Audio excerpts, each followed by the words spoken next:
Did that person block you, delete the Instagram, or just disappear from the internet?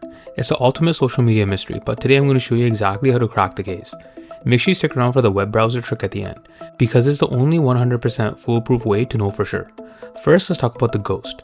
Open your app and type in their exact username.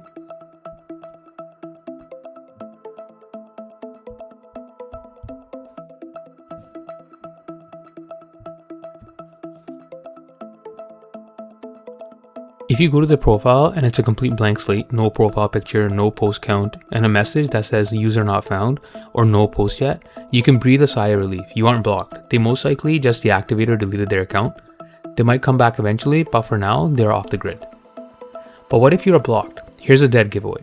If you search their name and go to their account, and you can still see their number of posts, followers, and who they are following at the top, but the grid itself is totally empty and says user not found, I hate to be the bearer of bad news, but in that instance, you most likely have been blocked.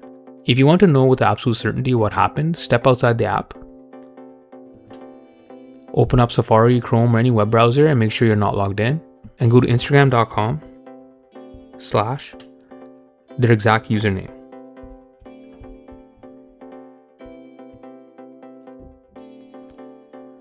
If their profile loads up normally with all their photos on the web, but you couldn't see it on your app, you definitely blocked. But if the website says sorry, this page isn't available, their account is officially deactivated or deleted. I hope this helps you solve the mystery. If this tip saved you a headache, hit that like button, subscribe to Know My Tech for more device tips, and I'll see you on the next one.